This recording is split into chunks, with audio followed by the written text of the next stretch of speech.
सर्वांना स्वागत आहे सर्वांचं. आता संध्याकाळची वैरण शेळ्यांना हे जरा जरा खाल्लं ना मग शेळ्यांना आत कोंडायला येतो. तर चला घालूया शेळ्यांना वैरण.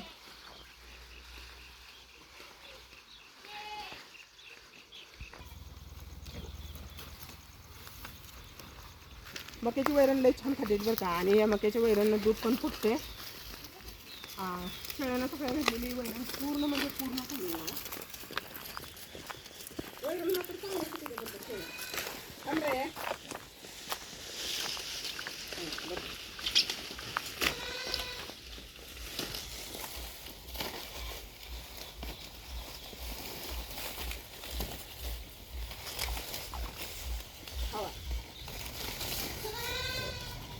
आता कमेंट येणार वैरण बटर करून घाला. तर बटर का करत नाही माहिती आहे का. असं आमची शेळ्या तोंडाने घेऊन का आता काय होतं ही खाते ते घातलं चांगलं त्यांना जेवढं पाहिजे तेवढं त्यांनी करून खाते त्या. आणि राहिलेलं आपण गाईला आणि म्हशीला कटरमध्ये घालून घालायचं.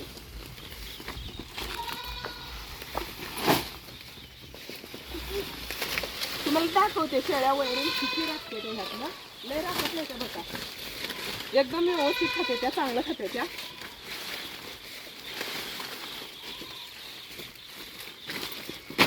बोकडले वांड आहे सगळंच धाटं वळून घेते आपल्याकडे. त्याचं ध्यान बाहेर आणि आम्ही तेवढी घालायचे वैरण. आता एवढी पाहिजे बरं का सकाळी खाल्ल्या भरपूर. आणि आपल्याला एक कमेंट आल्या की शेळीच्या पिलांना अंडी कशी पाहिजे दुधात अंडी. आपण अगोदरचं व्हिडिओ होतं आणि आपला अगोदरचं व्हिडिओ दिसत नाही तर कारण ते व्हिडिओ डिलीट मारला. तर काय झालं माहिती आहे का अगोदर व्हिडिओ कसं इथं गावातल्या लोकांना दिसत नव्हतं. आणि नंतर काय व्हायला लागलं पै पाहुण्यात सगळीकडं आणि गावात व्हिडिओ दिसायला लागले. आणि दिसायला लागल्यावर कोण चांगला आहे म्हणायची कोण म्हणायची व्हिडिओ करत्या असं करत्या तसं करत्या. आणि नंतर आमच्यात पाहुणा एक लई मोठा आहे बरं का म्हणजे श्रीमंत आहे. आणि ते पाहुणा एकदा मला काय म्हटला रील बनवून पैसे कमवायला लागल्या म्हणला. त्याच्यावर मला ते कसं तर वाटलं. आणि त्याच्यानंतर मी रागारागानं डिलीटच मारून टाकलं सगळं. नंतर आणि सगळेजण म्हणजे जे चांगले लोक होते ते म्हणजे कोणाचं ऐकत बसते लोकांचं उगाचं लोक काय घरात आणून देणार असते ते. आणि तू कुठं वाईट करायला लागल्या लोक काय काय करून पैसा कमवायला लागले ते. तू तर आई जनावरांची माहिती देत्या आणि चांगला असते आता व्हिडिओ चालू ठेव कशा लोक असं करते. म्हणून नंतर परत मी आणखी चॅनल चालू केलं आहे. त्यामुळं माझा अगोदरचा व्हिडिओ नाही तर दिसत. तर असू द्या कसं असतं माहिती आहे का जगाकडे लक्ष नाही द्यायचं म्हटलं तर पण आपल्याला ह्या जगातच ह्या लोकांबरोबरच राहायचं असतं. त्यामुळे किती जर म्हणलं त्यांच्याकडे लक्ष नाही द्यायचं त्यांच्याकडे लक्ष नाही द्यायचं थोडं काही म्हणून आपलं लक्ष जातच असतं.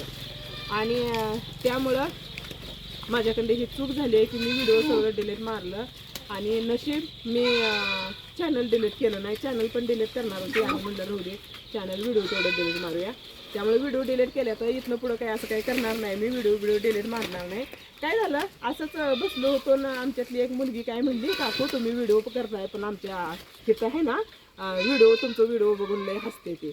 मग ते पण असं एक दोन जण असं म्हणताना मग ते जीवाला लागलं. आणि त्याच्यानंतर मी व्हिडिओ मला कमेंट एक सुद्धा वाईट नव्हती बरं का. आता तुम्ही आताच्या पण कमेंट बघा ना अगोदरच्या पण जे आपले पहिल्यापासून जे व्हिडिओ बघते ते त्यांना पण कमेंट विचारा. माझ्या कमेंट एक सुद्धा वाईट कमेंट नव्हत्या. कारण आपण वाईट काही करत नाही. हे आपलं जनावरं इकडे तिकडे असलं व्हिडिओ असतं तरी पण लोक नावं ठेवणारी आपण. मी नंतर विचार केला मी चांगलं राहिली तरी पण ज्यांना नावं ठेवायचं ज्यांच्या नजरेत मी वाईट आहे की मी चांगलं जरी राहिले आणि वाईट जरी राहिले तर त्यांच्या नजरेत मी वाईटच राहणार आहे. त्यामुळं म्हटलं चला जाऊ दे आपली केलेली एवढी दिवसाची मेहनत वाया गेली तर गेली. इथनं पुढं आपण नव्यानं सुरू करूया. म्हणून नंतर मी नव्यानं चॅनल चालू केलं आहे. आणि माझं चॅनल लगेच पूर्ण माझं पेमेंट पण चालू झालं लगेच. म्हणजे कसं अगोदर माझं मोनोटाईज झालेलं होतं चॅनल आणि फक्त मला वॉचिंग पूर्ण करायचं होतं. आणि माझं लवकरच वॉच पण पूर्ण झालं आणि माझं पेमेंट पण चालू झालं आहे. त्यामुळं असं द्या काय कसं असतं माहिती आहे का प्रत्येकाकडं काहीतरी शिकायला मिळतं चांगलं किंवा वाईट. आता वाईट शिकायला मिळलं म्हणजे ते पण काय वाईट नसतं. मी आतापर्यंत जेवढी आता सुखात आहे नाही की मला ज्या लोकांचं वाईट अनुभव आलं ज्या लोकांनी मला वाईट वागणूक दिली किंवा ज्या लोकांनी मला त्रास दिला आणि त्यांच्यामुळे मी आज इथंपर्यंत आलो आहे बरं का. म्हणजे त्याने त्रास दिला म्हणून मी खचून न जाता त्यांनी कशासाठी त्रास दिला आणि ती गोष्ट आपण करूनच दाखवायची. ज्या हेतून आतापर्यंत मी एकदम म्हणजे माझी सुधारणा पण त्यांच्यामुळे झाल्या बरं का. ज्यांनी माझ्यासाठी माझ्यावर वाईट वेळ आणली किंवा ज्यांनी माझ्यावर कपटापणा केला, खोटापणा केला आणि ज्यांनी मला त्रास दिला, त्यांच्यामुळं मी आज एवढी सुखात आहे. त्यामुळं मला त्यांचं आभार मानावं असं वाटतंय की मी आज तुमच्यामुळे इथं आहे आणि तुमच्यामुळे मी एवढी सुखात आहे. तर असू द्या, यामुळं मी चॅनलवरचं व्हिडिओ डिलीट मारलं होतं, तर आता नव्यानं सुरुवात केली आहे. असू द्या, आपण सांगणार आहे की बोकडांना अंडी कशी पाजायची, शेळीच्या पिलांना अंडी कशी पाजायची. तर काय करा माहिती आहे का, आपली जर पिलं लहान असली तर 1-2 महिन्याची होईपर्यंत अंडी काय पाजू नका. 2-2.5 महिन्याची होईपर्यंत पाजू नका. काय होतं माहिती आहे का, लवकर जर अंडी पाजली तर त्यांची पोटाची भटी बिघडू शकते. काही सगळ्यांचीच बिघडते असं नाही, कारण मी अगोदर अंडी पाजत होती, मला अनुभव आहे. सगळ्यांची बिघडते असं नाही. तुम्ही काय करा, एका पिल्लाला 4 पिल्लांच्या मध्ये ना 1 अंड फोडून ते अंड पूर्ण खालायचं, दुधात पूर्ण खालायचं आणि ते 1 कपभर दूध घ्यायचं आणि कपभर दुधात चल थांब आणि दूध घ्यायचं, 1 वाटीभर दूध घ्यायचं, 1 वाटीभर दुधात 1 अंड फोडायचं, 1 अंड पूर्ण त्यात खालायचं, म्हणजे ते पूर्ण दुधात मिक्स झालं पाहिजे. आणि ते काय करायचं, 4 पिलांना त्याचं 4 भाग करायचं. पहिल्या दिवशी 4 पिलांना पाजायचं. त्यानं काय होतं ना, आपल्याला समजतंय कुठल्याचं पोट. आणि अंडी पाजल्यावर पिलाला एखाद्या वेळी संडास लागू शकतं किंवा एखाद्या वेळी त्याचं पोट गॅस पकडू शकतं. त्यानं काय होतंय, आपण लक्ष ठेवायला लागतं. आपण जर लगातार पहिल्यांदा तुम्ही 1 दिवसाआड पाजा अंड, 1 दिवसाआड पाजा, ते पण थोडं पाजा, 1 अंड 4 पिलातनी पाजा, 1 दिवसाआड पाजा. त्याच्यानंतर रोज पाजायला चालू करा, पण 1च अंड पाजा. बरेच दिवस अंड्यातला तुम्ही 5 मिली जरी अंड पाजलं ना, तुम्ही जवळजवळ 10 ते 15 मिनिट टॉनिक पाजल्यासारखं आहे बरं का. 10 ते 15 मिनिट टॉनिक पाजल्यासारखं आहे 5 मिली अंड पाजलं तर.